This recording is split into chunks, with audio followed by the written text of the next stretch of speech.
Friends, welcome to chat study circle. आज हम लोग देखेंगे मोशन चैप्टर या लॉज ऑफ मोशन भी इसको बोलते हैं हम लोग। सीबीएसई में मोशन चैप्टर के नाम से है और स्टेट बोर्ड में लॉज ऑफ मोशन है, एकदम सेम चैप्टर। मोशन के बारे में हम लोग पढ़ने वाले हैं। ये फर्स्ट चैप्टर है आपका स्टेट बोर्ड का और एक चैप्टर है आपके सीबीएसई बोर्ड का। कुछ चीजें ऐसी होती हैं जो पिछले सालों तक जो हमने पढ़ी होती हैं उसके आगे उसको अपग्रेड किया जाता है। तो जो आप लोगों ने 7th 8th तक पढ़ा है उसको इस आगे बढ़ाते हुए कुछ चीजें अपग्रेड की गई हैं। तो ये चैप्टर 3, 3 और 3 चार बार थी। ये चार चीजें पढ़नी है और चारों के तीन तीन टाइप्स पढ़ने हैं आपको। ठीक है, इस चैप्टर को हम लोग 2 वीडियोस में कवर करने की कोशिश करेंगे। 10-10 मिनट के वीडियोस हैं, ज्यादा आपको इसमें स्ट्रेस देने की जरूरत नहीं है। एक वीडियो हम लोग लास्ट में इसके न्यूमेरिकल्स जो प्रॉब्लम सॉल्विंग के ऊपर लेंगे। बहुत ही सिंपल चैप्टर है ये। तो आज हम लोग स्टार्ट करते हैं ये 3 वाले सिस्टम से। पहला 3 में है 3 बेसिक डेफिनेशंस जो नई डेफिनेशंस हैं आपके लिए। पहली डेफिनेशन जो हम लोग जिसको डिस्टेंस बोलते थे पहले, ठीक है, उसको अब हम बोलते हैं डिस्प्लेसमेंट। डिस्प्लेसमेंट ये एक नई चीज आपके पास आई है। दूसरी चीज है स्पीड, जिसको अब हमने वर्ड दिया है वेलोसिटी।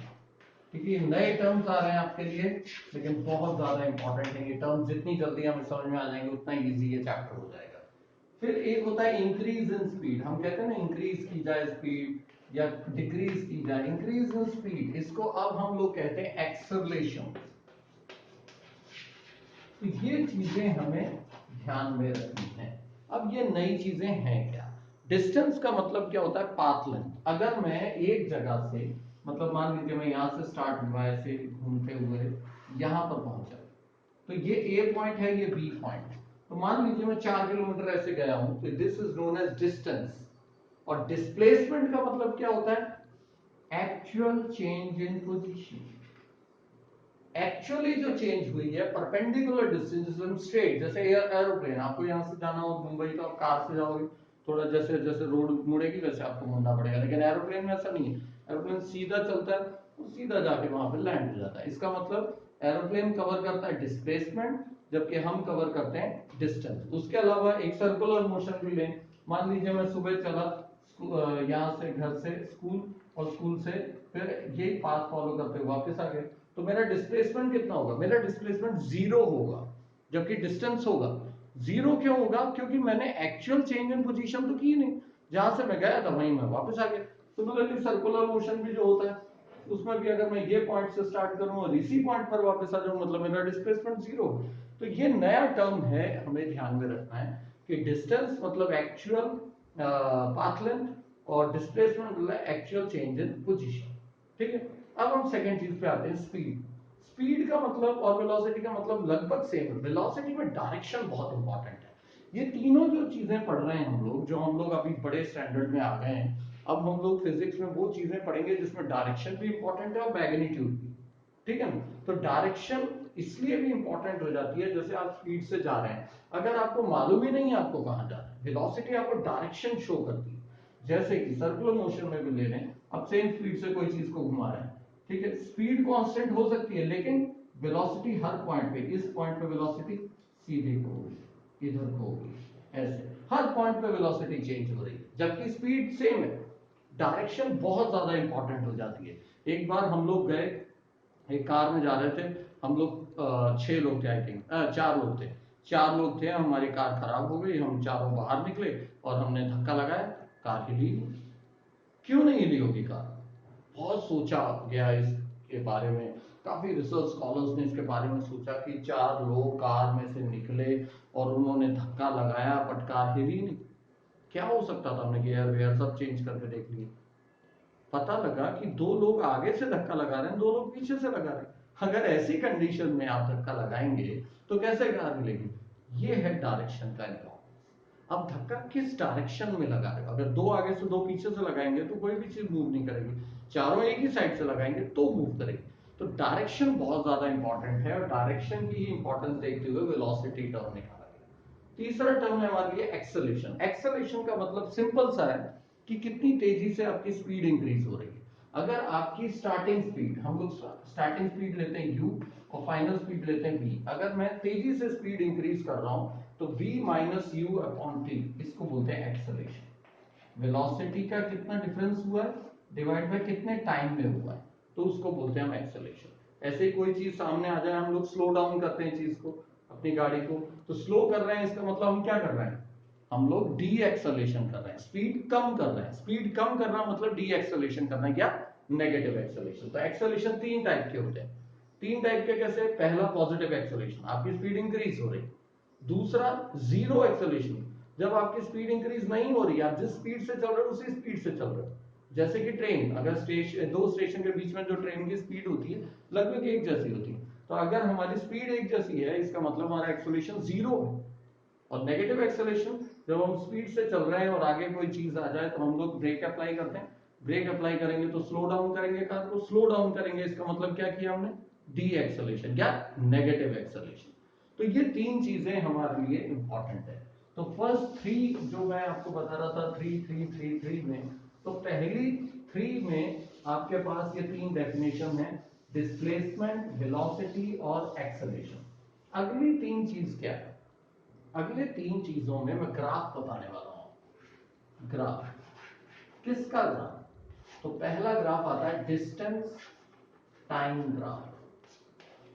ये तीन ग्राफ बनते हैं इसके, डिस्टेंस टाइम। अब डिस्टेंस टाइम के तीन ग्राफ थे, ये एक, दो और ये तीन। तीनों ग्राफ अगर आप एक साथ देखेंगे, हमेशा याद रखिए time always on x axis, ठीक है। ये मैंने ग्राफ ले लिया, तीनों में टाइम ले लिया है, यहाँ पे डिस्टेंस लिया, ठीक है, डिस्टेंस ले लिया। अगर आपकी चीज मूव कर रही है स्ट्रेट लाइन, इसका मतलब क्या है, यूनिफॉर्म मोशन, जितना डिस्टेंस भी मूव कर रहे हैं उतना ही टाइम इंटरवल। तो अगर हम कांस्टेंट डिस्टेंस ट्रेवल करें और कांस्टेंट टाइम है, जैसे कि मान लीजिए मैं 5 किलोमीटर पर आवर की स्पीड से चल रहा हूं, मतलब मैं क्या कर रहा हूं, हर 5 किलोमीटर 1 मिनट में, 1 आवर में कवर करता हूं। इसका मतलब मेरा कैसा है, यूनिफॉर्म मोशन, इसको हम लोग बोलते हैं यूनिफॉर्म मोशन। यूनिफॉर्म मोशन का मतलब होता है जब मैं कांस्टेंट स्पीड से चीज चला रहा हूं, उसमें मेरी स्पीड बार बार चेंज नहीं हो रही। सेकंड होता है जब इस तरीके का मोशन, इसमें कर्व है, इसका मतलब क्या हुआ, नॉन यूनिफॉर्म मोशन। कभी मैं फास्ट चला रहा हूं, कभी मैं स्लो चला रहा हूं, क्योंकि हमारा जो आमतौर पे मोशन होता है वो इसी टाइप का होता है, नॉन यूनिफॉर्म। जैसे हम लोग चले, आगे स्पीड ब्रेकर आ गया, हमने स्लो किया, फिर खाली रोड आई तेज कर लिया, फिर कोई ट्रैफिक आ गया फिर स्लो कर लिया, तो कभी स्लो कभी तेज, कभी स्लो कभी तेज, इक्वल इंटरवल ऑफ टाइम में इक्वल डिस्टेंस कवर नहीं कर पा रहा हूं, तो नॉन यूनिफॉर्म मोशन। और तीसरा होता है रेस्ट। रेस्ट का मतलब कि कोई चीज चल ही नहीं, स्ट्रेट। इसका मतलब क्या होगा, देखिए डिस्टेंस मान लीजिए 5 मीटर, उसके बाद डिस्टेंस 5 मीटर 5 मीटर, टाइम बढ़ रहा है लेकिन डिस्टेंस नहीं बढ़ रहा, इसका मतलब चीज खड़ी हुई है। जैसे ट्रेन स्टेशन पे खड़ी है तो इस टाइप का कर्व है, ट्रेन चल रही है तो इस टाइप का कर्व, ठीक है। ट्रेन बार बार कभी ब्रेक लगा रही है, कभी तेज चल रही है, कभी ब्रेक लगा रही है, कभी तेज चल रही है, तो नॉर्मल। तो इस टाइप के तीन मोशन, ये हमारा सेकंड थ्री कवर हुआ, ठीक है। तीसरा भी जो पॉइंट है वो भी ग्राफ से ही रिलेटेड है, सिर्फ चेंज क्या हो गया, वेलोसिटी टाइम ग्राफ। अब यहां पर हम लोग जो पढ़ने वाले हैं वो है वेलोसिटी टाइम ग्राफ। वेलोसिटी और टाइम, अब टाइम यहां पर सेम है, ठीक है। इसी ग्राफ में अगर मैं आपको बताऊं तो डी की जगह आपको लगा देना है वी, ग्राफ हटा देंगे, ठीक है। ये बहुत ही इंटरेस्टिंग टाइप का ग्राफ बनेगा, बहुत ही सिंपल है, वेलोसिटी वेलोसिटी वेलोसिटी। अगर आपकी वेलोसिटी इंक्रीज हो रही है विद रिस्पेक्ट टू टाइम, आपकी वेलोसिटी इंक्रीज हो रही है तो वो मोशन क्या होगा, एक्सेलरेटेड मोशन। जैसे मैंने बाइक स्टार्ट की 10 किलोमीटर पर आवर की स्पीड से, मैं आगे उसको और तेज कर रहा हूं, तेज कर रहा हूं, तेज कर रहा हूं, तो मेरी स्पीड इंक्रीज होती जा रही है, मतलब एक्सेलरेट हो रही है। तो इस टाइप के मोशन को हम बोलते हैं एक्सेलरेटेड मोशन, ठीक है। ये एक्सेलरेटेड मोशन है जब मैं इंक्रीज कर रहा हूं। दूसरा कैसा हो सकता है, नीचे की तरफ आ, इसका मतलब क्या होगा, डी एक्सेलरेटेड मोशन, मैं नेगेटिव एक्सेलरेशन दे रहा हूं, वेलोसिटी कम हो रही है, देखो टाइम बढ़ रहा है वेलोसिटी कम हो रही है, टाइम बढ़ रहा है वेलोसिटी कम हो रही है, इसका मतलब मैं ब्रेक अप्लाई कर रहा हूं। तीसरा क्या है, अगर स्ट्रेट है, इसका मतलब क्या है, सेम वेलोसिटी, पिछली बार में वो रेस्ट था, इसमें इसको हम बोलते हैं कांस्टेंट वेलोसिटी से चीज चल रहा है।